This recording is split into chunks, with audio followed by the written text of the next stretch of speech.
Mientras mi esposa y sus hermanas lo ignoraban, yo fui el único que cuidó de su padre enfermo en sus últimos momentos. En la lectura del testamento, ellas heredaron la empresa millonaria. A mí me dejaron la granja destartalada. Deberías haberte esforzado más, me dijo mi esposa con sarcasmo. Pero entonces el abogado intervino, en realidad. Lo que reveló después la dejó sin color en el rostro. No diré que la familia Valdés sea cruel por naturaleza, pero cuando Ricardo recibió el diagnóstico, reaccionaron de la peor manera posible, huyendo. Mi esposa, Carolina Valdés, me sentó en la cocina al día siguiente de la noticia. Con una calma que hoy me sigue pareciendo irreal, me explicó que ella no podía lidiar con hospitales. No puedo manejarlo emocionalmente, dijo. El olor a desinfectante me provoca náuseas. Ver a alguien deteriorarse afecta demasiado mi salud mental. Lo dijo mientras deslizaba el dedo por su teléfono, dando me gusta a fotos de vacaciones en Grecia. Muy afectada, sin duda. Según ella, su terapeuta había aprobado ese nivel de evasión, lo cual todavía me pregunto si entra dentro de lo que se supone que es la terapia. Sus hermanas no se quedaron atrás. Fernanda Valdés, la del medio, dedicada al branding, lo que, en la práctica, significa selfies con discursos corporativos, anunció de repente un viaje laboral urgente a Austin. Un cliente importante, dijo. Una línea nueva de ropa deportiva. No podía faltar. Porque, claro, ¿qué padre moribundo no entendería que unos pantalones de yoga no pueden esperar? La menor, Isidora Valdés, fue todavía más creativa. Aseguró que debía irse 6 meses a Seattle para un retiro intensivo de nómadas digitales. El costo superaba el valor de mi camioneta. Cuando le pregunté de qué exactamente se retiraba durante medio año, se ofendió y me explicó que yo no comprendía la lucha generacional por el autodescubrimiento auténtico. Tiene 34 años. Ese argumento ya empieza a perder fuerza. Y así fue como quedé yo. Matías Rojas, el yerno promedio. El mismo al que durante 8 años llamaron normalito en las reuniones familiares, justo antes de pedirme que arreglara el triturador de basura o colgara un estante. Soy contratista, y dentro de la jerarquía familiar Valdés eso me ubicaba apenas por encima del jardinero. Ricardo solía presentarme como el muchacho que arregla cosas, siempre con una sonrisa burlona que dejaba claro que no esperaba nada grande de mí. Pero cuando todo se vuelve real, alguien tiene que quedarse. Y ese alguien fui yo. La primera semana fue brutal. Ricardo estaba en cuidados paliativos dentro de su enorme casa suburbana, una de esas con más baños de los que yo tengo amigos. Las enfermeras pasaban 2 veces al día. El resto del tiempo, yo me encargaba de todo. Le daba sopa que él insistía en que sabía agua sucia. Lo ayudaba a ir al baño, una experiencia que destruye cualquier ilusión de dignidad. Ajustaba los tanques de oxígeno mientras me gritaba órdenes como un general retirado. No ese tubo, el otro, decía con voz ronca. ¿Leíste el manual o improvisas como siempre? Improviso con estilo, le respondía. Garantía Matías Rojas. Gruñía. Con el tiempo entendí que eso era su versión de una risa. La casa se sentía como un mausoleo. Más de 2000 metros cuadrados de mármol frío y muebles caros diseñados para verse bien, no para sentarse. Carolina llamaba 2 veces por semana, siempre durante el almuerzo, siempre distraída. ¿Cómo está papá?, preguntaba. Antes de que pudiera responder algo más que estable, ya estaba hablándome de su clase de pilates o de la batería de su auto eléctrico. Pero hacia la tercera semana algo cambió.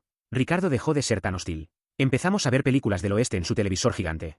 Esas donde los actores parecen capaces de salir de la pantalla. Se sabía los diálogos de memoria y los murmuraba con esfuerzo. En los cortes comerciales me contaba historias de su infancia pobre en Oklahoma, de cómo levantó su empresa desde cero, de errores que cometió y personas en las que confió sin merecerlo. A mis hijas les di todo, me dijo una noche. Escuelas privadas. Autos, fondos universitarios absurdos. ¿Sabes qué aprendieron? ¿A gastar?, pregunté. Sonrió. A esperarlo. No es lo mismo. Las enfermeras, Débora y Patricia, empezaron a llamarme el buen hijo. Me daba risa, porque ni siquiera era hijo. Débora, una mujer firme, me dijo un día. La mayoría huye de la muerte. Tú apareces todos los días. Él lo nota. El vecino, Héctor, un viudo de 83 años que aún cortaba su propio césped, siempre me saludaba.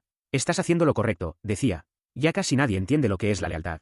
Algunas noches, cuando la morfina volvía a Ricardo más reflexivo, me tomaba la muñeca con una fuerza inesperada. Pase lo que pase, tú fuiste el único, me decía. No lo olvides. Yo pensaba que era la medicación hablando.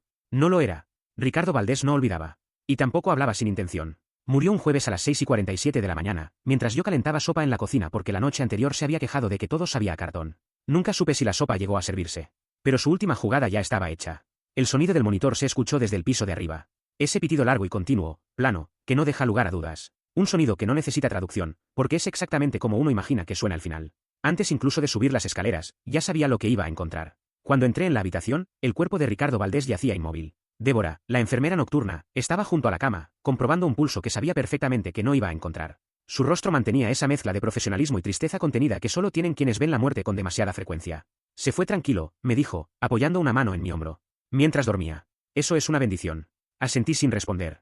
Observé el rostro de Ricardo. Sin el dolor constante, sin la tensión de los últimos meses, parecía incluso más joven. Como si, al final, hubiese ganado una discusión silenciosa que nadie más sabía que estaba librando. Miré el reloj. Eran las 7:02 de la mañana cuando marqué el número de Carolina Valdés. Me tomé 15 minutos antes de hacerlo.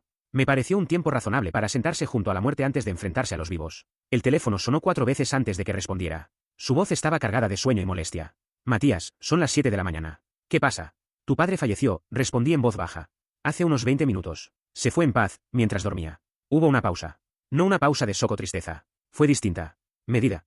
Calculada. Como si estuviera resolviendo una ecuación mental. Está bien, dijo finalmente. Llamaré a Fernanda y a Isidora. Tenemos que organizarnos. Esto significa que la empresa pasa oficialmente a ser nuestra. Ni un lo siento. Ni un voy para allá. Ni siquiera un suspiro quebrado. Solo negocios. Como si la muerte de su padre fuera una notificación financiera. Carolina, dije, esforzándome por mantener la calma. Tu padre acaba de morir. Tal vez podríamos tomarnos, no sé, 5 minutos para ser humanos antes de hablar de estructuras corporativas. No seas dramático, Matías, respondió, completamente despierta de repente. Así funcionan las familias empresariales adultas. Se llora, sí, pero también se piensa con la cabeza. Papá habría querido que fuéramos inteligentes. Conociendo a Ricardo, probablemente sí. Él habría tratado su propia muerte como una oportunidad estratégica. Carolina llegó 2 horas después, vestida con un traje negro de Chanel que parecía recién comprado. Maquillaje impecable. Cabello perfectamente peinado. Más parecía preparada para una alfombra roja que para despedir a su padre. Fernanda e Isidora llegaron poco después. Ambas con gafas de diseñador puestas dentro de la casa, como si fueran celebridades evitando cámaras inexistentes. Se abrazaron entre ellas en el recibidor. Un abrazo extraño, ensayado. Juraría haber oído a Fernanda murmurar algo parecido a por fin. Isidora ya estaba con el teléfono en la mano. Probablemente avisando a sus seguidores de este momento tan difícil, acompañando el mensaje con alguna imagen cuidadosamente editada. La planificación del funeral fue un espectáculo aparte. Algo así como una versión funeraria de un programa de negocios. El producto a vender, su duelo.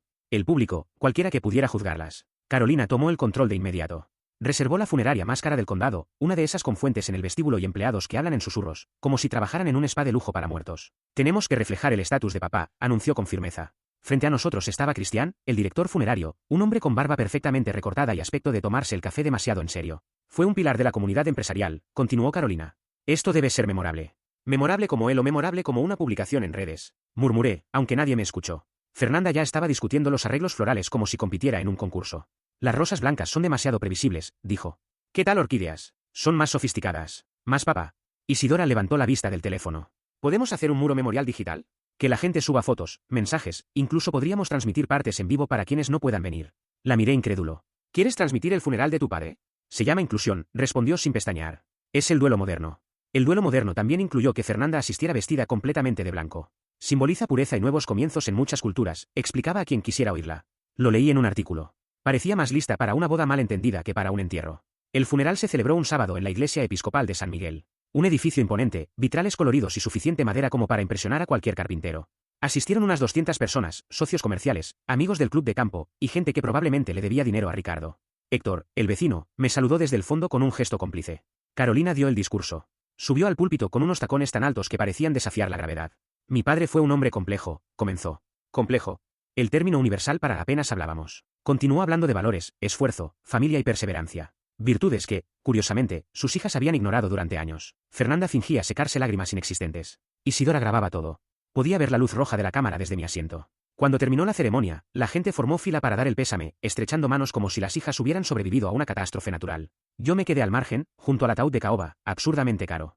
Miré a Ricardo, tranquilo por fin, y recordé nuestra última conversación, 3 días antes de morir. Van a fingir que me amaban, me dijo entonces. No les creas. Tú fuiste el único que se quedó cuando quedarse era difícil. Le dije que no se preocupara. Él negó con la cabeza. No estoy preocupado.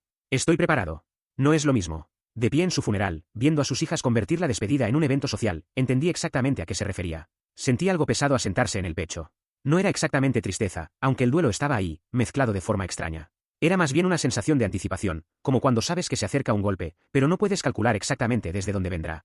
Ricardo Valdés había sido muchas cosas a lo largo de su vida, terco, severo, brutalmente honesto, a ratos hiriente. Pero nunca había sido ingenuo, y mucho menos descuidado. Un hombre que había levantado un imperio multimillonario desde la nada, partiendo del polvo de Oklahoma, no se iba de este mundo sin tener cada detalle perfectamente calculado. Por eso, mientras observaba a Carolina Valdés coquetear semanas atrás con alguien del club de jardinería, supe que el último movimiento de Ricardo iba a ser memorable. Siempre le habían gustado los giros inesperados. 3 días después de su entierro, nos reunimos todos en las oficinas del estudio jurídico Hernández y Bello, como si estuviéramos asistiendo al club de lectura más pasivo-agresivo del planeta. El edificio estaba en pleno centro financiero, uno de esos lugares que prácticamente gritan que cada minuto cuesta dinero y que el agua embotellada vale más que una comida decente. Todo era vidrio, acero y muebles ultramodernos diseñados, aparentemente, por alguien que odiaba la columna vertebral humana. La sala de conferencias del piso 14 tenía ventanales de piso a techo con vista a la ciudad, una mesa tan pulida que reflejaba tu propia crisis existencial y ese olor particular que solo tienen los lugares caros, una mezcla de cuero, dinero y la ansiedad silenciosa de quienes intentan demostrar que pertenecen ahí. Había botellas de agua elegante que nadie tocaba y una estación de café con una máquina que sonaba como si fuera a despegar cada vez que alguien presionaba un botón. Carolina entró primero, caminando como si estuviera desfilando. Vestía un vestido negro de Armani que probablemente costaba más que mi cuota mensual de la hipoteca. Sus tacones resonaban contra el suelo de mármol con la seguridad de alguien que ya había gastado mentalmente su herencia varias veces. Traía su bolso Louis Vuitton, el que ella llamaba su bolso de poder, que no es más que un bolso común con un precio obsceno y la capacidad de inflar el ego de quien lo carga. Fernanda Valdés llegó 5 minutos después, vestida completamente de Prada, porque al parecer el luto también tiene un código de vestimenta y ese código es exageradamente caro. Llevaba su iPad bajo el brazo, incapaz de pasar más de unos minutos sin revisar sus métricas de marca, como ella llamaba la obsesión por saber cuántas personas habían reaccionado a su última publicación sobre jugos verdes, abundancia o alguna tendencia de bienestar cercana a lo sectario.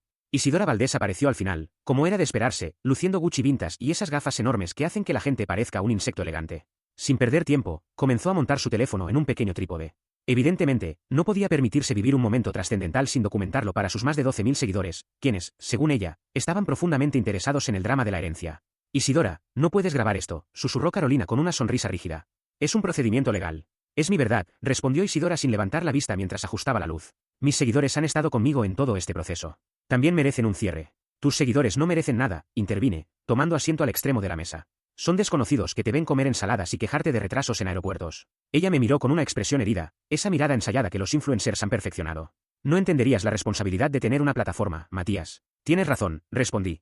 Estoy demasiado ocupado viviendo en la realidad como para entender responsabilidades imaginarias. Carlos Hernández entró en la sala antes de que Isidora pudiera responder, ahorrándonos a todos una discusión interminable sobre autenticidad, alcance y algoritmos. Tenía unos 65 años, cabello canoso, gafas de montura delgada y el rostro de alguien que había visto todas las disputas familiares posibles y había dejado de sorprenderse por la miseria humana décadas atrás. Llevaba una carpeta de cuero tan vieja como solemne, con el peso simbólico de quien está a punto de arbitrar un combate disfrazado de trámite legal. Señoras, señores, dijo con ese tono que los abogados usan cuando deben fingir que todos los presentes son civilizados. Gracias por venir.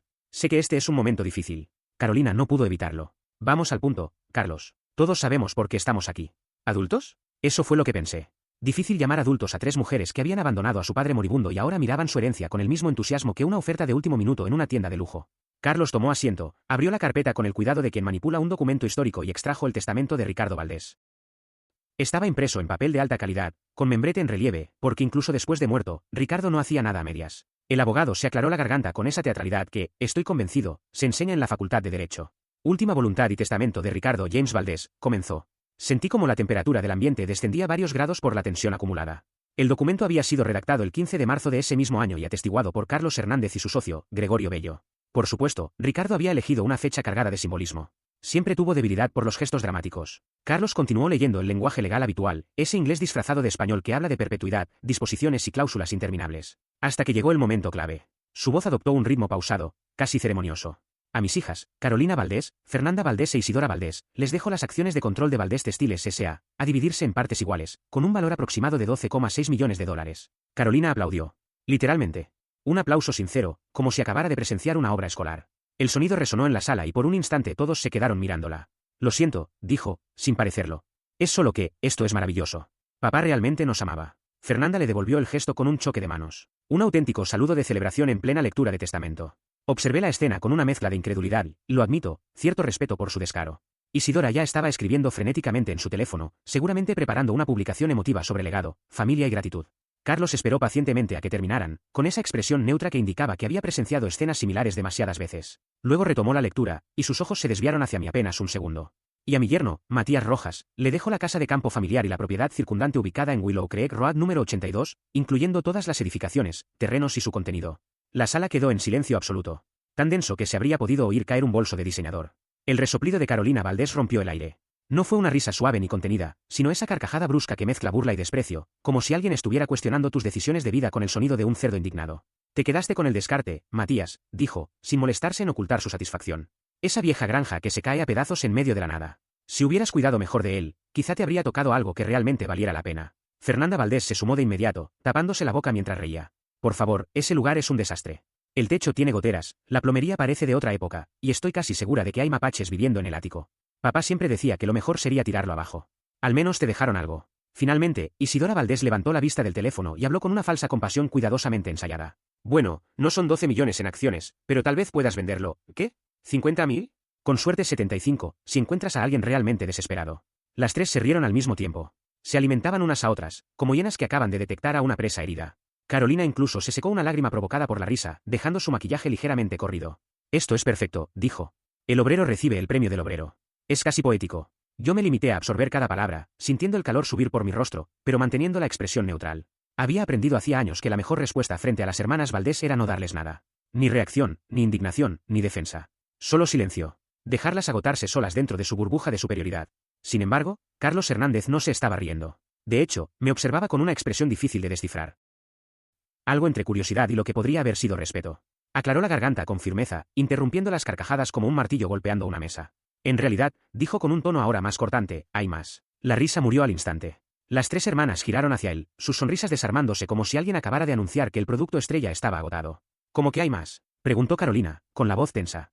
Carlos Hernández abrió su carpeta y sacó un sobresellado. El papel era grueso, color crema, claramente caro. En el frente, con la letra temblorosa pero inconfundible de Ricardo Valdés, estaba escrito mi nombre completo, Matías Rojas. Su padre solicitó que esto se entregara en privado, explicó, deslizando el sobre hacia mí sobre la mesa pulida. Contiene instrucciones adicionales relacionadas con su legado. Tomé el sobre. Era más pesado de lo que esperaba, lo suficientemente grueso como para albergar varias páginas. A través del papel, noté algo pequeño y metálico. ¿Una llave? La sonrisa de Carolina desapareció por completo, reemplazada por una mirada calculadora. ¿Qué tipo de instrucciones adicionales? Exigió. Carlos, tenemos derecho a saber todo lo relacionado con el testamento de nuestro padre. Ustedes ya conocen todo lo que les corresponde, respondió él con calma. Esto es una comunicación privada entre el señor Valdés y su yerno. Totalmente legal. Guardé el sobre en el bolsillo de mi chaqueta, sintiendo como las miradas de las tres me atravesaban como cuchillas. Carolina se inclinó hacia mí y bajó la voz, logrando que sonara aún más amenazante. No te ilusiones demasiado, Matías. Seguro son instrucciones para mantener ese pedazo de chatarra o el código del viejo tractor. Papá siempre tuvo un humor extraño con las cosas inútiles. La miré fijamente. No por desafío, sino con calma. Y sonreí apenas. Una sonrisa pequeña, controlada. La clase de sonrisa que dice sé algo que tú no sabes, y te molesta. Puede ser, respondí.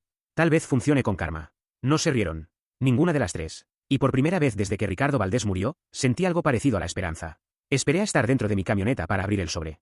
No iba a darles el gusto de verme leerlo. El estacionamiento subterráneo del edificio Hernández y Bello era uno de esos laberintos de concreto que olían a aceite, dinero caro y arrepentimiento. Cada sonido resonaba, como si estuvieras dentro de una película de conspiraciones corporativas. Mi camioneta, una Ford F-150 2015, gastada y curtida por años de obra, desentonaba por completo entre los vehículos de lujo. Parecía un trabajador infiltrado en una reunión de yates. Me senté al volante, motor apagado, sosteniendo el sobre.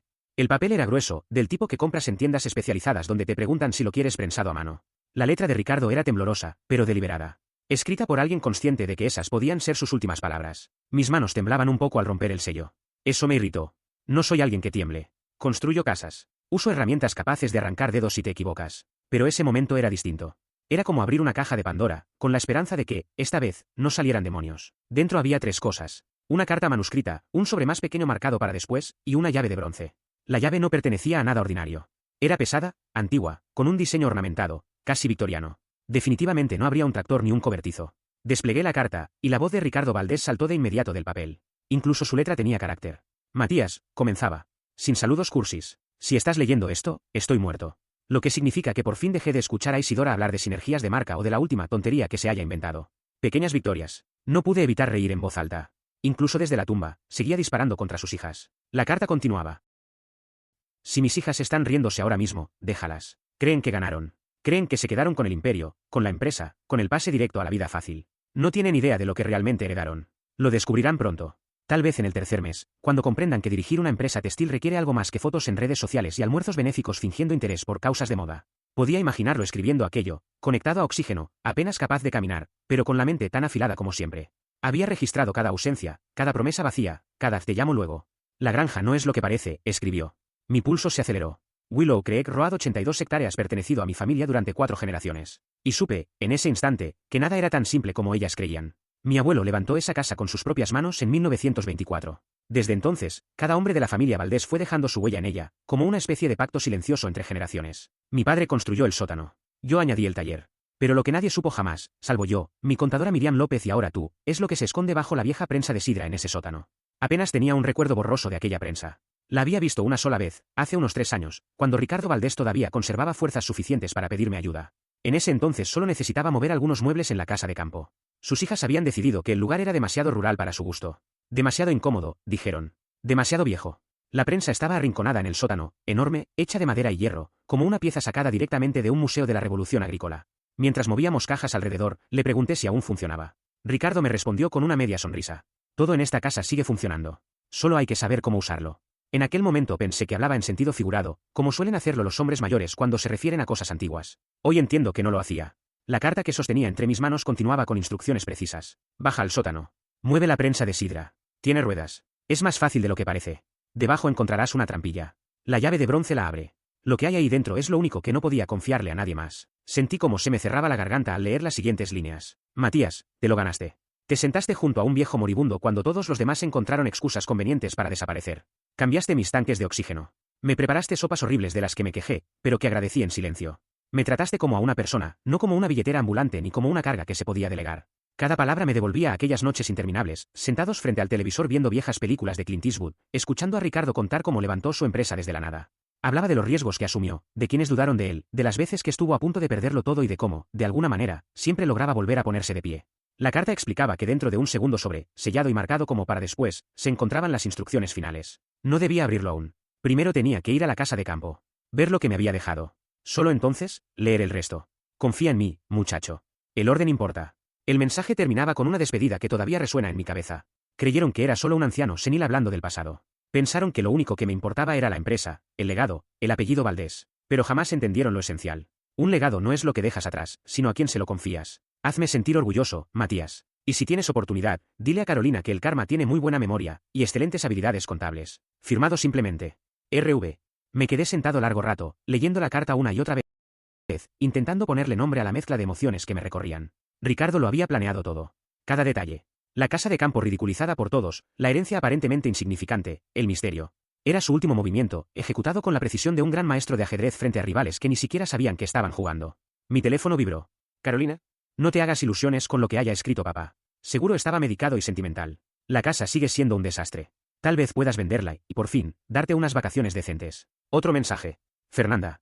Deberías agradecernos que no impugnamos el testamento. Podríamos haber dicho que lo manipulaste en sus últimos días. Estamos siendo generosas. Y luego, Isidora. No hay rencores por cómo se repartió la herencia. Papá sabía lo que hacía. Hay personas hechas para construir imperios y otras para mantener casas viejas. Todo es importante. Emojis incluidos. Corazón. Manos en oración. Una casita. La condescendencia era tan densa que casi podía untarse. Estaban convencidas de haber ganado. 12 millones en acciones eran el verdadero premio. Mi herencia no era más que un trofeo de consolación para el tonto que había hecho todo el trabajo sucio. Apreté la llave de bronce en la palma de mi mano, sintiendo su peso, su promesa. Miré el sobresellado, resistiendo el impulso infantil de abrirlo de inmediato, como un regalo en Navidad. Pero Ricardo había sido claro, el orden importaba. Y si algo había aprendido de él en los últimos meses, era que cuando decía que algo importaba, había que escucharlo. Arranqué la camioneta.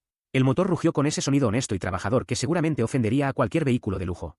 Mientras tomaba la carretera rumbo a Willow Creek, el teléfono vibró una vez más. Carolina, otra vez. Por cierto, estamos haciendo que los abogados preparen los papeles para comprarte la casa. Te ofrecemos $80.000, más de lo que vale. Considéralo un favor. Tú necesitas el dinero y nosotros podemos demolerla y desarrollar el terreno como corresponde. Todos ganan. Sonreí y guardé el teléfono sin responder. Ella no tenía la menor idea de lo que esperaba bajo aquella prensa antigua. No sabía que había dejado realmente Ricardo. No entendía de qué iba todo esto. Pero pronto lo sabría. Y, siendo honesto, estaba deseando ver su expresión cuando ocurriera. El viaje duró unos 45 minutos. Los suburbios fueron desapareciendo poco a poco, reemplazados por verdadero campo. Lugares donde las estaciones de servicios son escasas y una tienda de descuento se considera un gran centro comercial. La casa de campo estaba al final de un camino de grava mal mantenido desde hacía décadas, rodeada de 12 acres de terreno salvaje y suficientes árboles como para formar un pequeño bosque.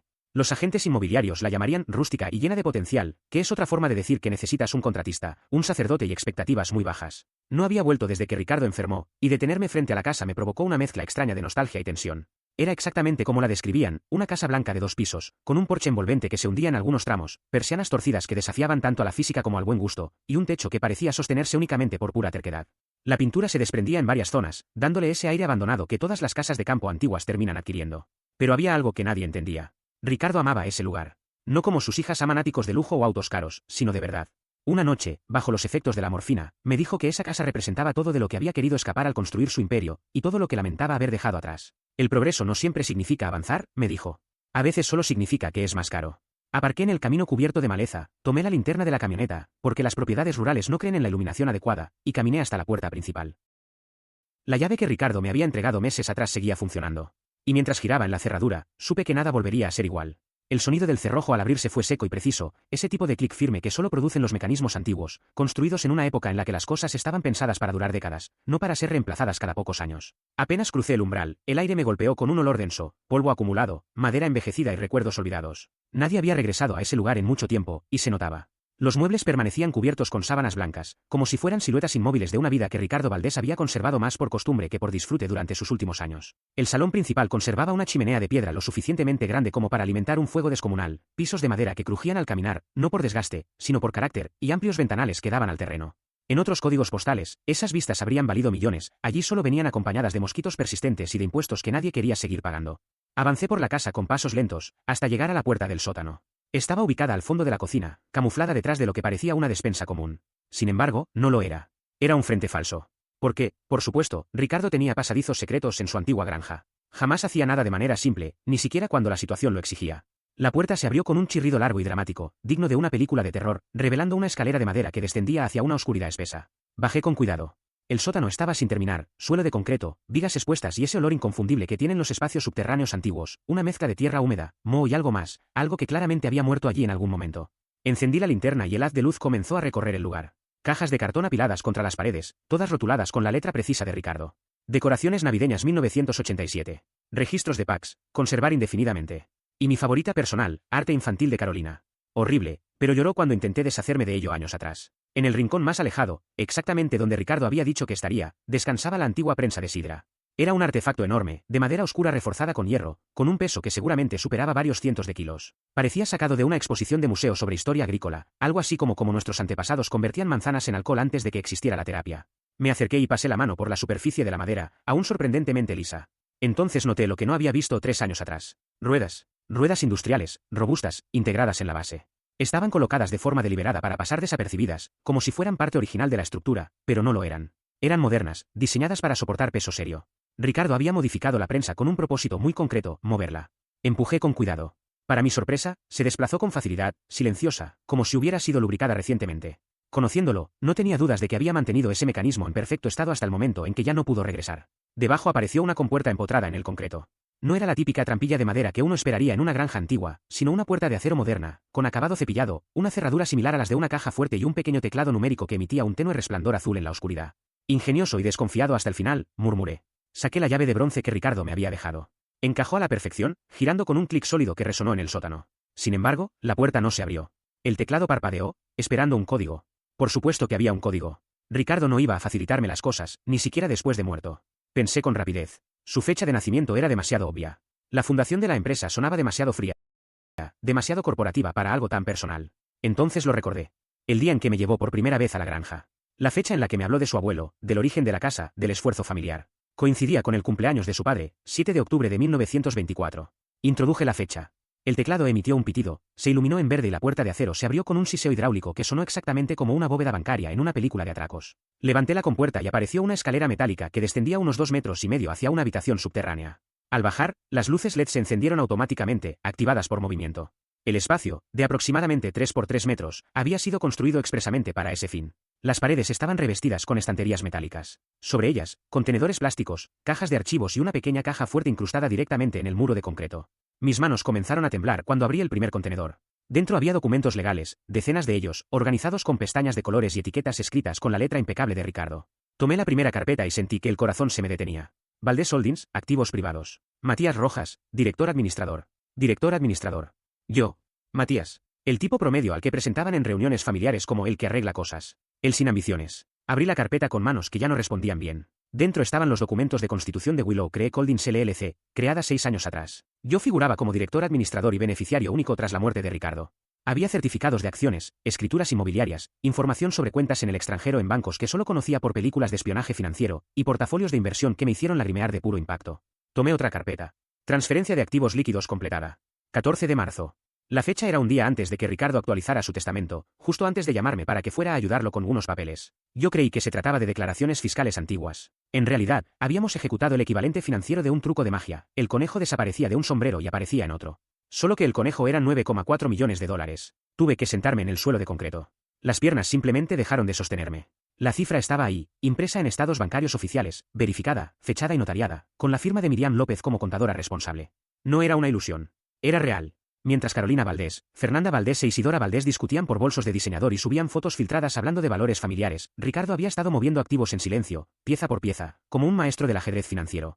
Había creado una estructura completamente paralela que nadie conocía, ni sus hijas, ni los abogados familiares, ni los oportunistas habituales. Solo él, su contadora, y ahora yo. Sujetado con un clip a los estados bancarios, encontré una carta manuscrita, escrita en el mismo papel crema que la nota que había dejado en el coche. Y antes siquiera de leerla, supe que nada volvería a ser igual. Durante años, ellos no lo vieron. No podían verlo. Estaban demasiado ocupados discutiendo cortinas, midiendo espacios imaginarios y repartiéndose una herencia que creían entender. Mientras tanto, yo hice algo muy distinto. Pasé 6 años moviendo dinero en silencio, vendiendo fragmentos de la empresa que nadie consideraba importantes, invirtiendo en propiedades y portafolios que realmente tenían sentido, no solo buena apariencia en un balance contable. Willow Creek Holdings, la empresa que yo administraba lejos de los reflectores, terminó siendo dueña de 17 propiedades comerciales, con inversiones distribuidas en 4 continentes y una liquidez tan sólida que hacía que los 12 millones destinados a mi hija parecieran un simple fondo menor. La compañía que ellos heredaron, en cambio, era poco más que una carcasa elegante. Una fachada atractiva sostenida únicamente por deudas, contratos inflados y la terquedad de un nombre histórico. Tenía prestigio, sí, pero estaba hueca por dentro. Ricardo Valdés lo sabía. Siempre lo supo. Por eso me dijo, en una de nuestras últimas conversaciones, que yo tenía el corazón para hacer algo que valiera la pena. Que lo usara bien. Que construyera algo real. Y que cuando Carolina Valdés inevitablemente me llamara llorando para pedirme dinero, probablemente dentro de 6 meses, no dudara en recordarle que el karma tiene una contabilidad impecable. Fue entonces cuando lo entendí todo. Estaba sentado en aquella habitación subterránea secreta, rodeado de carpetas, documentos, contratos y pruebas del último gran movimiento de Ricardo Valdés. Y me reí. Me reí con ganas, tan fuerte que asusté a lo que sonaban como ratones o quizá mapaches moviéndose en el sótano superior. Me reí hasta que me dolió el estómago, hasta que las lágrimas me corrían por la cara y me faltaba el aire. El hombre que sus hijas habían elogiado en discursos vacíos, el empresario millonario que todos creían conocer, había ejecutado la estafa más elegante, cruel y perfectamente calculada que había visto en mi vida. Les dio exactamente lo que querían, la empresa, el nombre, el título, la fachada de poder. Ahora en manos de Fernanda e Isidora Valdés, era un barco que se hundía lentamente, con sus nombres grabados en el casco. Y yo, el yerno sin ambiciones, el supuesto hombre común, el que aparecía con sopa mal hecha y manos manchadas de grasa, yo heredé el imperio que ni siquiera sabían que existía. Salí de aquella habitación secreta, cerré la trampilla, volví a colocar la vieja prensa de sidra en su lugar y subí las escaleras del sótano hasta salir al sol de la tarde. Caminé hacia el exterior con la sensación absurda de haber descubierto, demasiado tarde, que yo era el protagonista de una historia que no sabía que estaba viviendo. Mi teléfono vibró. Otro mensaje de Carolina. Matías, en serio, piénsalo bien. $80.000 es una oferta muy generosa por ese lugar. Podrías pagar tu camioneta. Miré la pantalla. Luego miré la casa de campo. Después, las 12 hectáreas que todos consideraban inútiles, pero que ocultaban un fideicomiso de $9 millones y suficientes inversiones como para obligarme a replantear todo lo que creía saber sobre el dinero. Respondí con calma, lo pensaré. Pero lo que realmente pensaba era otra cosa. Pensaba en Ricardo Valdés, en su mente retorcida y brillante, en su paciencia y en su sentido del humor cruel. Había guardado lo mejor para el final. Y juraría que, en algún lugar, podía escucharlo reír. A la mañana siguiente, a las 7:30 en punto, llamé a Miriam López. No había dormido en toda la noche. Me quedé mirando el techo, haciendo cálculos mentales para los que claramente no estaba preparado, llegando a cifras que parecían irreales. Carolina dormía a mi lado, completamente ajena al terremoto que se avecinaba, después de pasar horas al teléfono con sus hermanas planeando cómo reestructurar la empresa y maximizar el valor para los accionistas. Traducido, despedir empleados y comprarse oficinas con vistas que costaban más que el sueldo anual de quienes iban a echar. El número de Miriam estaba escrito en una tarjeta dentro de una de las carpetas del sótano. Tan antigua que parecía tallada en piedra. Miriam López, contadora pública. Cuando necesitas a alguien que entienda los números y no te robe.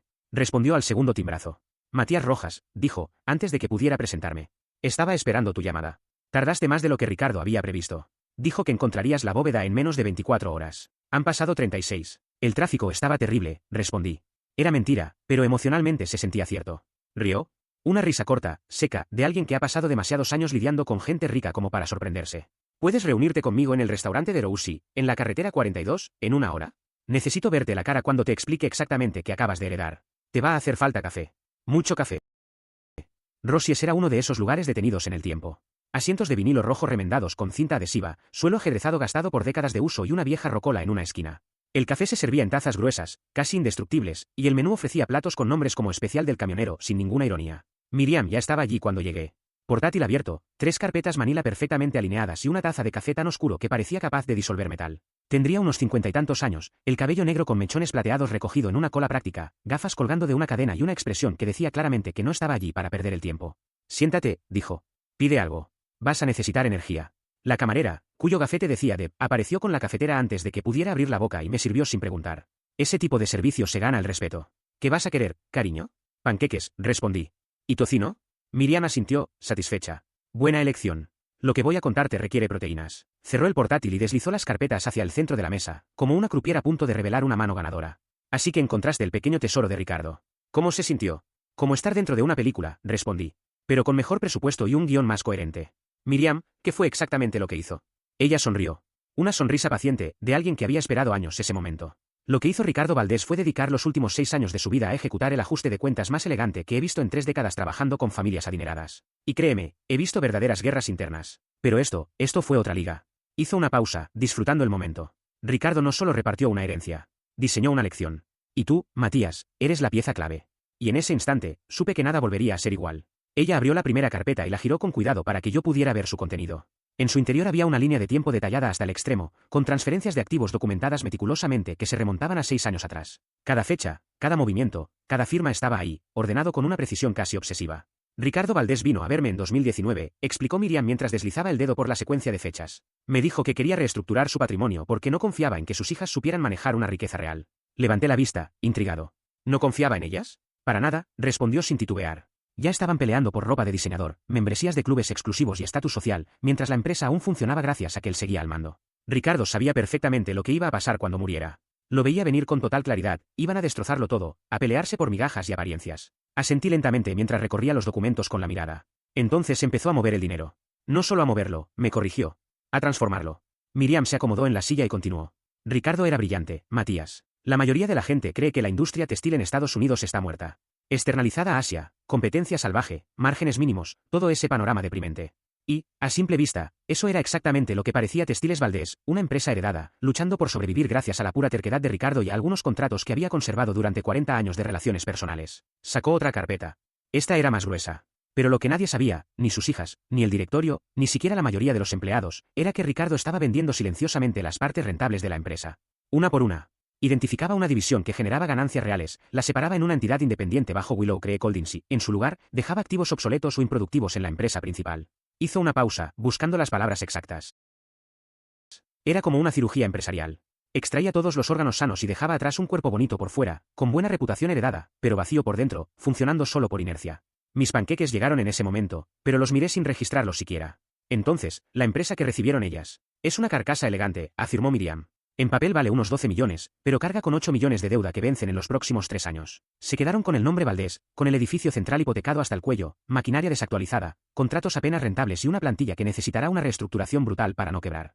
Sonrió con ironía. En resumen, recibieron un trabajo de tiempo completo que paga mal y viene con una bomba financiera a punto de explotar. Se recostó en la silla.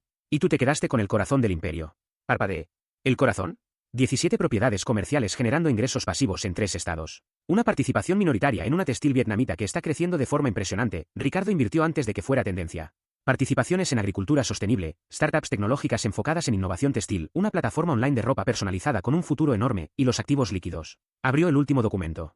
9,4 millones de dólares en portafolios diversificados, que sobrevivieron al colapso del mercado de 2020 gracias a que Ricardo era paranoico, y muy inteligente con el manejo del riesgo. Por fin probé los panqueques. Sabían a cartón. Mi cabeza estaba demasiado ocupada colapsando. ¿Por qué yo? Pregunté. Yo solo soy contratista. Construyo terrazas, remodelo cocinas. No tengo idea de cómo manejar millones. Miriam sonrió, esta vez con suavidad. Precisamente por eso te eligió, Matías. No creciste rodeado de dinero. Sabes lo que cuesta trabajar. Y, sobre todo, estuviste ahí. Se inclinó hacia mí. Cuidaste a un hombre moribundo. Le cambiaste los tanques de oxígeno. Le preparaste sopas horribles de las que se quejaba, pero que se comía porque venían de alguien que realmente se preocupaba. Te sentabas con él, le contabas chistes, veían viejas películas del oeste aunque seguramente te parecieran aburridísimas. Lo trataste como a una persona, no como a un cajero automático. Sentí la garganta cerrarse. No quería que muriera solo, murmuré. Y por eso, dijo ella, apretando mi mano antes de soltarla, estás sentado frente a un fideicomiso de 9 millones, mientras ellas se quedaron con una empresa que les va a enseñar, de la forma más cara posible, lo que significa el trabajo real. Me miró fijamente. Ricardo no solo te dio dinero. Te dio una oportunidad. La pregunta es, ¿qué vas a hacer con ella? Miré las carpetas. Años de planificación. Pruebas de que alguien había creído en mí más de lo que yo mismo lo había hecho. No lo sé, admití. Miriam alzó su taza de café. Perfecto. Ese es el primer paso para no arruinarlo. El segundo es contratarme para seguir manejando tus cuentas, porque aunque seas buena persona, no te confiaría ni un talonario sin supervisión adulta. Reí. De verdad reí. Chocamos las tazas. ¿Trato? Pero tengo una pregunta más. Dispara. ¿Carolina ya sabe algo de esto? La sonrisa de Miriam se volvió peligrosamente divertida. Oh, Matías, el fideicomiso se hizo público ayer, cuando fue transferido oficialmente a tu nombre. Ella ya sabe que recibiste algo más que una casa rural. No sabe qué, todavía. Pero lo sabrá muy pronto. ¿Qué tan pronto? Revisa tu teléfono. Lo hice. 17 llamadas perdidas de Carolina. 12 de Fernanda. 9 de Isidora. Y unos 47 mensajes que probablemente violaban varias normas de convivencia civil. Miriam soltó una carcajada seca. Eso, Matías, es la realidad golpeando la puerta. Bienvenido al imperio. Trata de que no se te suba a la cabeza. Demasiado tarde. Ya estaba sonriendo. Decidí pasar la tarde en la casa de campo después de la reunión. Necesitaba verla con otros ojos, ahora que sabía que venía acompañada de un extra de 9 millones. Y, sobre todo, necesitaba estar en un lugar donde pudiera ver venir a Carolina cuando estallara. Paré en el supermercado y compré ingredientes para limonada. Limonada de verdad. Nada de polvos. Si iba a enfrentar una explosión emocional, pensaba hacerlo con dignidad, o al menos con algo fresco en la mano. Prepararla desde cero resultó extrañamente satisfactorio. Como si la vida me hubiera entregado un huerto entero de limones, dentro de una fábrica de azúcar. Estaba sentado en el porche, en una mecedora vieja que encontré en el granero, viendo cómo el sol empezaba a caer, cuando escuché neumáticos sobre grava. Demasiado rápido. Demasiado furioso. El sonido creció hasta que el SUV blanco de Carolina apareció derrapando en la curva, a una velocidad absurda para ese camino. Frenó de golpe, levantando una nube de polvo digna de una escena de película. La puerta se abrió antes de que el polvo bajara. Carolina salió con jeans de diseñador, tacones totalmente inapropiados para la grava y una expresión que decía claramente que estaba a segundos de cometer un delito. «¿Lo robaste?», gritó, señalándome. «¿Lo manipulaste? Le llenaste la cabeza de mentiras». Estaba tan furiosa que no logró terminar la frase. Solo temblaba de rabia y perfume caro al pie del porche. Di un sorbo largo a mi limonada, dejé que el silencio se estirara, y dije con calma. «No, tu padre me lo dio». La miré a los ojos. Tal vez porque yo cambiaba sus tanques de oxígeno, en lugar de cambiarme de ropa cada 3 horas. El rostro de Carolina Valdés pasó de un rojo intenso a un tono violáceo que jamás imaginé ver en una persona real.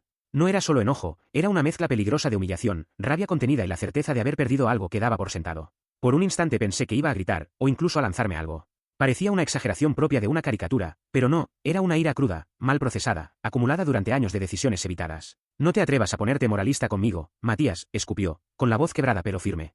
«Sabemos perfectamente lo que hiciste. No somos tontas. Hablamos con Carlos Hernández y él confirmó que papá creó un fideicomiso a tu favor meses antes de morir». No levanté la voz. Ni siquiera suspiré. Me limité a apoyar el vaso de limonada sobre la baranda del porche, con cuidado, como si ese gesto mínimo fuese la única manera de mantener el control de la escena. «Mientras ustedes lloraban», dije, marcando las comillas en el aire con 2 dedos, «tú estabas de viaje por trabajo en Austin fotografiando ropa deportiva para una campaña que ni siquiera recordabas una semana después. Fernanda estaba en Seattle reencontrándose consigo misma, o como suelen llamar ahora las personas con dinero a evitar cualquier responsabilidad incómoda. Isidora, por su parte, se dedicaba a subir fotos sugerentes a Instagram, llamándolo creación de contenido. Yo era el único aquí, Carolina. El único, cuidando a un hombre que se estaba muriendo. Di un paso al frente, no de amenaza, sino de presencia. Para que no hubiera dudas. Yo estaba aquí cuando dejó de poder levantarse solo. Cuando confundía los nombres. Cuando me pedía que no apagara la luz del pasillo porque le daba miedo la oscuridad. Solo yo. No podíamos manejarlo emocionalmente. Gritó ella, casi suplicando. Nos superó. Fue demasiado. Y lo más inquietante no fue el grito, sino la convicción con la que lo dijo. Como si esa incapacidad emocional fuera una excusa válida. Como si sentirse abrumada justificara abandonar a su propio padre. «Ya sabes que los hospitales me provocan ansiedad», continuó. «Mi terapeuta dijo que...». «Tu terapeuta no sabe», la interrumpí, esta vez sin elevar la voz, «que tu padre murió pensando que a sus hijas les importaban más los bolsos, los viajes y las excusas bien redactadas que él. Eso sí la golpeó. Lo vi en su rostro, el titubeo, la grieta, la duda fugaz, antes de que la rabia volviera a ocupar su lugar como un mecanismo automático de defensa. Antes de que pudiera responder, el sonido de motores interrumpió la escena. 2 autos más entraron al camino de grava. El Audi negro de Fernanda y el Tesla rojo de Isidora. Por supuesto, habían llegado juntas, compartiendo indignación, combustible y una narrativa común. Bajaron como un bloque perfectamente coordinado. Tacones hundiéndose en la grava, carteras caras balanceándose, miradas cargadas de furia y superioridad. «Matías», gritó Fernanda, avanzando hacia mí con el teléfono ya en alto. «Exigimos ver la documentación de ese supuesto fideicomiso. Nuestros abogados dicen que podemos impugnarlo por influencia indebida». Me puse de pie con calma, apoyándome en uno de los pilares del porche. No tenía prisa. No tenía miedo. «Tus abogados van a cobrarles unos $500 la hora para decirles exactamente lo mismo que voy a decirles gratis», respondí. Su padre estaba en pleno uso de sus facultades cuando tomó esa decisión. Miriam López, su contadora desde hace más de 30 años, lo certificará bajo juramento. Carlos Hernández, el abogado de la familia desde que ustedes eran niñas, también. No tienen un caso. Solo sentimientos heridos, y futuras facturas legales. Isidora, como era de esperar, estaba grabando todo. Incapaz de vivir cualquier momento sin convertirlo en contenido. «Esto es abuso financiero contra un adulto mayor», anunció a su cámara, usando ese tono sobreactuado tan típico de las redes. «Manipulación económica de una persona vulnerable. Mis seguidores deben saberlo. La rendición de cuentas es importante». Sonreí. No a ella, sino directamente al lente. «Perfecto», dije. «Asegúrate de subirlo con el título, como perder 9 millones en 9 meses por abandonar a tu padre moribundo. Resume bastante bien los valores familiares. Muy acorde a tu marca personal». Eso la descolocó por completo. Bajó el teléfono, confundida, como si por primera vez no supiera qué decir. «¿9 millones? Preguntó. Carlos dijo que era solo un fideicomiso. ¿Cuánto te dejó realmente? Ese era el momento. El que había temido y esperado desde que Miriam me mostró los números en una cafetería de carretera, con servilletas manchadas de café y una expresión grave. Podría haber sido diplomático. Suave. Elegante. Pero ya no tenía ganas de ser elegante. 9,4 millones, dije con absoluta claridad. Solo en activos líquidos. Además, 17 propiedades comerciales, participaciones minoritarias en varias empresas rentables e inversiones en 4 continentes. Willow Creek Holdings. Soy el director ejecutivo. Su padre pasó 6 años construyéndola mientras ustedes hablaban de gratitud, energía positiva y manifestación sin entender realmente ninguna de esas palabras. El silencio fue total. Tan denso que podía oír los pájaros en los árboles detrás de la casa, el viento moviendo las hojas secas, el crujido de la madera antigua bajo mis pies. Eso es imposible, susurró Fernanda. La empresa valía 12 millones. Nosotras recibimos la empresa. La matemática funciona, respondí, cuando entiendes que les dejó un barco que se hunde con pintura nueva. Valdés Textiles arrastra 8 millones en deuda estructurada. Las divisiones realmente rentables fueron trasladadas a Willow Creek antes de su muerte. Ustedes se quedaron con el nombre, el prestigio, y un problema financiero que empezará a explotar en unos 18 meses. Felicitaciones por la herencia. Ojalá hayan guardado los recibos de los atuendos de celebración. Las piernas de Carolina flaquearon. Se sentó en los escalones del porche, ensuciando sus jeans de diseñador sin siquiera notarlo. Él no haría eso, murmuró. Nos amaba. Sí, respondí. ¿Las amaba? Y precisamente por eso les dio una lección que necesitaban aprender. No se puede aparecer solo para los buenos momentos y esperar heredar respeto junto con dinero. La vida no funciona así. El karma tampoco. Fernanda ya estaba al teléfono, probablemente intentando localizar a su abogado. Isidora lloraba. Lágrimas reales, sorprendentemente poco fotogénicas, sin filtros ni ángulos favorables. Merecemos nuestra parte, sollozó. Somos sus hijas. Su sangre. Tú solo eres el hombre que se casó con Carolina. No eres nada. Y ahí entendí todo. Tienes razón, dije con calma. Solo soy el hombre que se casó con Carolina. El que estuvo. El que cocinó sopa, cambió tanques de oxígeno y se quedó despierto viendo viejas películas del oeste a las 2 de la mañana porque su padre tenía miedo de morir solo. No soy especial. Solo alguien a quien le importó. Aparentemente, eso fue suficiente para Ricardo Valdés. Fernanda regresó, furiosa. Esto no terminó. Vamos a pelearlo. Van a gastar dinero que no tienen, la interrumpí. Pero adelante. Será su funeral financiero. Yo enviaré flores. Buenas flores. Ahora puedo pagarlas. Carolina se puso de pie lentamente, con los ojos enrojecidos. Quiero el divorcio, dijo. Lo imaginé, respondí. Te lo pondré fácil. Quédate con la casa, los autos, lo que quieras. No necesito nada. Pero aclaremos algo, no recibirás ni un centavo del dinero de tu padre. Está en un fideicomiso blindado que te excluye en caso de divorcio. Él pensó en todo. Me miró como si me viera por primera vez. Has cambiado. No, corregí. Solo dejé de fingir que estaba bien con cómo me trataban. Se marcharon juntas, más despacio de lo que habían llegado. El aire quedó cargado de polvo y perfume caro, como un rastro de una vida que ya no me pertenecía. Volví a sentarme, tomé la limonada y bebí un largo trago. Estaba tibia, casi insípida, pero sabía a victoria. La casa crujió suavemente mientras caía la tarde. Un búho cantó a lo lejos. Por primera vez en 8 años de matrimonio, me sentí en paz. El divorcio se resolvió en tiempo récord. Carolina quería salir rápido. Tan rápido como alguien abandonando una tienda justo después de que anuncian, por altavoz, que está en quiebra. Ella firmó todos los documentos sin presentar una sola objeción. No fue por resignación ni por buena voluntad, sino porque, según me explicaron después, sus abogados, bien pagados y muy claros, le dejaron en claro que enfrentarse a mí en un juicio le costaría mucho más de lo que podría llegar a obtener. Y lo que podía obtener, en términos reales, era exactamente nada. Yo conservé el fideicomiso de Ricardo Valdés y la granja familiar. Ella se quedó con la casa suburbana en la que habíamos vivido durante el matrimonio, una propiedad que nunca terminé de sentir como mía, su automóvil de lujo y suficientes muebles como para organizar una venta de bienes domésticos bastante decente. El resto de los activos matrimoniales se dividió en partes iguales, como lo hacen dos adultos civilizados que ya no se molestan en fingir que alguna vez fueron felices juntos. Y así, sin dramatismos ni discursos finales, 8 años de matrimonio se disolvieron con una rapidez sorprendente.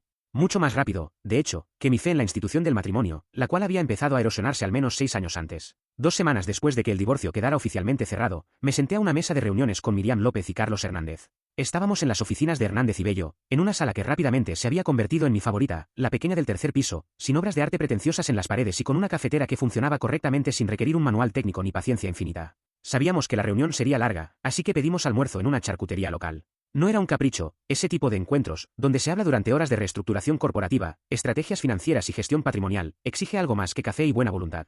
Se necesitan alimentos reales para evitar que la mente colapse antes de llegar a conclusiones útiles. Bien, dijo Miriam, extendiendo varios documentos sobre la mesa con la precisión de alguien que planea una ofensiva. Hablemos de lo que quieres hacer con Willow Creek Holdings, Matías. Señaló los papeles frente a mí. En este momento tienes una colección de activos que generan ingresos. Funcionan, sí, pero no tienen dirección. Simplemente existen. Ricardo te dejó una base sólida, pero ahora te toca decidir qué tipo de estructura quieres construir encima de ella. Llevaba días pensando en eso.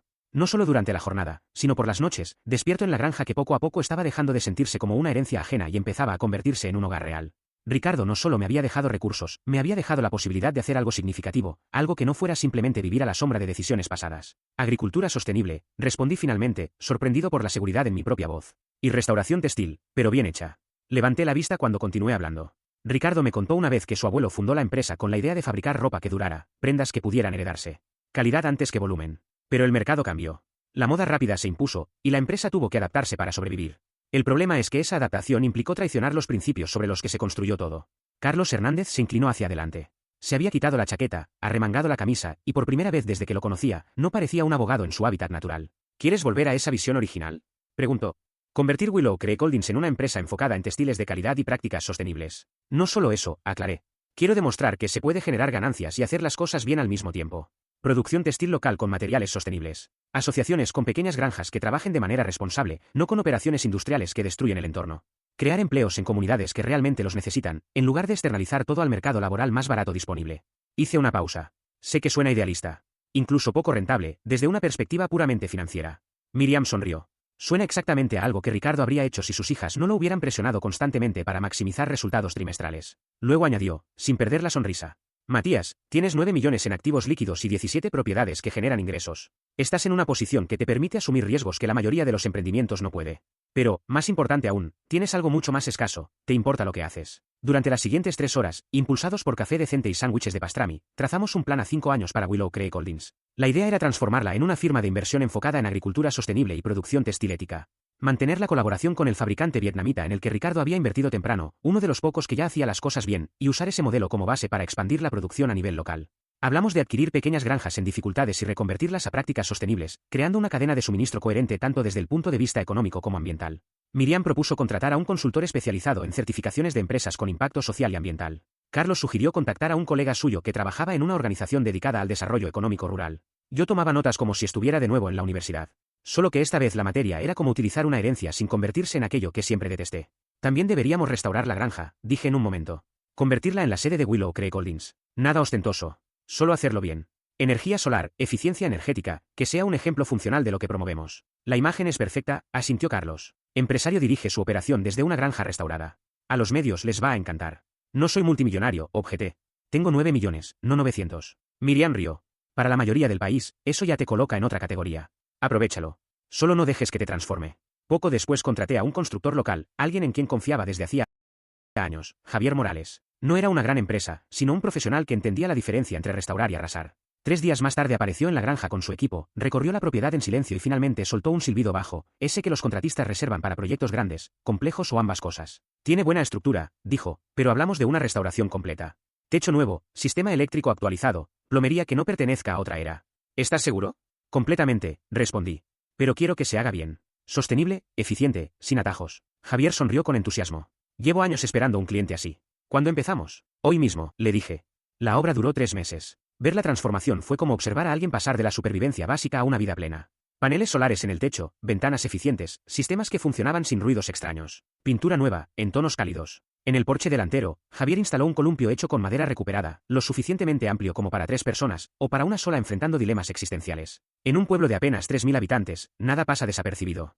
La restauración de la antigua granja Valdés y la creación de empleos reales generaron conversación inmediata. Una tarde, mientras revisaba informes financieros desde el porche, Héctor, un antiguo vecino de Ricardo, subió los escalones con cuidado. Mírate, dijo, observando el lugar. Ricardo estaría orgulloso. Y, por primera vez desde que todo había comenzado, sentí que tal vez estaba haciendo algo bien. En el almacén del pueblo ya me habían puesto un apodo. El CEO Granjero, me dijo el dependiente una tarde, casi con orgullo. Así te llaman por aquí. El CEO Granjero. Lo repetí en voz baja mientras regresaba a la camioneta. Sonaba absurdo, y, al mismo tiempo, extrañamente acertado. Como esos sobrenombres que al principio detestas, pero que con el tiempo se te pegan a la piel, igual que el musgo a los troncos viejos. Me gustó. Sonaba mucho mejor que el tipo promedio. Así es como te llamaban las hijas de Ricardo Valdés, ¿no? Comentó Héctor.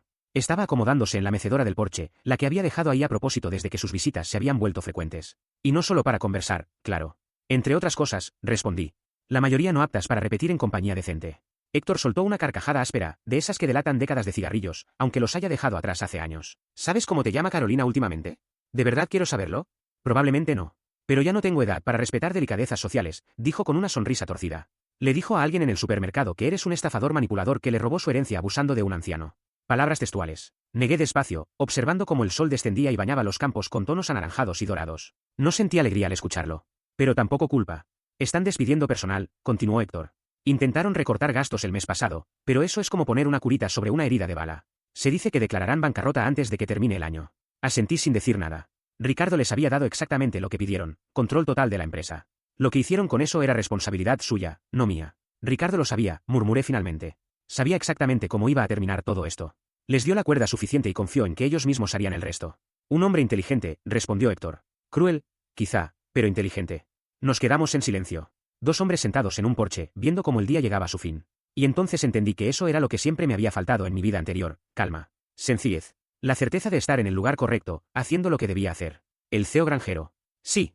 Podía vivir con eso. 6 meses después del divorcio, Valdés Textiles S.A. empezó a desmoronarse como un edificio mal calculado en una demolición controlada. Solo que no había control alguno. Y, desde luego, nada salió según lo planeado. Carolina Valdés y sus hermanas lograron transformar una herencia de $12 millones en un manual práctico sobre cómo arruinar una empresa. No habría sido tan sorprendente si no hubiese sido tan previsible. El primer paso fue despedir al equipo directivo senior.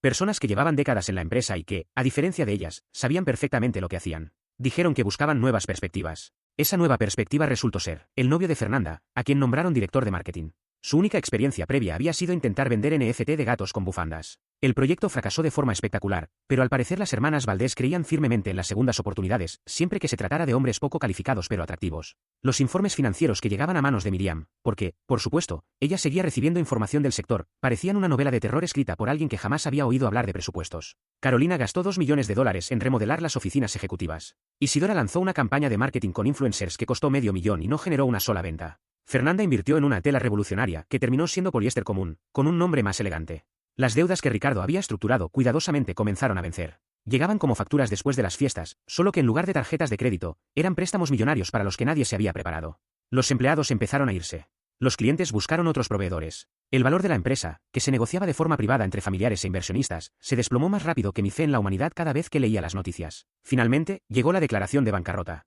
Capítulo 11. Reestructuración completa. El paquete entero del fracaso corporativo. Los titulares no se hicieron esperar. Valdés Textiles colapsa bajo nueva administración. Y mi favorito personal, hermanas heredan imperio y lo destruyen en tiempo récord. Mi teléfono sonó un martes a las 11 de la noche. El nombre de Carolina apareció en la pantalla. Dudé en contestar, pero la curiosidad ganó. Matías, sollozó. Por favor, necesito ayuda. Lo perdimos todo. Podemos empezar de nuevo juntos, ¿verdad? Antes éramos buenos. Miré los campos alrededor de la casa, tranquilos bajo la luz de la luna. No estoy enojado contigo, Carolina, respondí con calma. Simplemente soy alérgico a la torpeza. Colgué con cortesía, como un caballero. Un año después de la muerte de Ricardo, me encontré nuevamente en el porche de la granja. No estaba esperando nada en particular. Simplemente observaba cómo la luz del día se rendía poco a poco, derramándose sobre los campos en tonos apagados, como si la tierra también necesitara descansar. Willow Creek Holdings había dejado de ser una idea optimista para convertirse en una realidad sólida. 12 granjas locales trabajaban con nosotros, la pequeña planta textil funcionaba a plena capacidad y más de medio centenar de personas del pueblo dependían de ese proyecto para vivir. No era un imperio. Nunca quise que lo fuera. Era algo mejor, algo honesto. El apodo seguía circulando por ahí. El CEO granjero. Ya no me incomodaba. Había aprendido que algunas etiquetas no buscan burlarse, sino describir lo que uno termina siendo sin proponérselo. Aún así, había una ausencia difícil de ignorar. El éxito, cuando no se comparte, se vuelve silencioso. Y ese silencio me llevó esa tarde al cementerio Oakwood. Aparqué cerca del viejo roble que protegía la tumba de Ricardo. Su lápida seguía siendo sencilla, inmune al paso del tiempo y al ruido del mundo. Dejé unas flores del campo, nada comprado, nada artificial. Era lo único que encajaba. No hablé de cifras ni de resultados. No hacía falta. Le conté, en cambio, cómo habían terminado las cosas para sus hijas. La bancarrota. Los trabajos que jamás imaginaron aceptar. Las relaciones que se desmoronaron cuando el dinero dejó de sostenerlas. No había rencor en mis palabras, solo una constatación tranquila de los hechos. No fallaron por mala suerte, dije. Fallaron porque nunca aprendieron a sostener nada por sí mismas. El viento se levantó suavemente entre las ramas, y por un segundo tuve la sensación de no estar solo. No fue una revelación ni un momento místico. Fue algo más simple, la certeza de haber entendido, al fin, lo que Ricardo había hecho. No me dejó una fortuna. No me dejó propiedades. Ni siquiera me dejó ventajas. Me dejó una responsabilidad. La de estar presente. La de hacerme cargo. La de no abandonar cuando el camino se vuelve incómodo. La de construir algo que no dependa de aplausos ni de herencias fáciles. Cuando regresé a la camioneta, el cielo ya estaba oscuro. Los campos, quietos. El mundo, en orden. Sonreí sin darme cuenta. Por primera vez en muchos años, no sentí que la vida me estuviera devolviendo algo. Sentí que, por fin, estaba viviendo de acuerdo con lo que siempre debí ser. Y eso, entendí mientras arrancaba el motor, valía mucho más que cualquier herencia.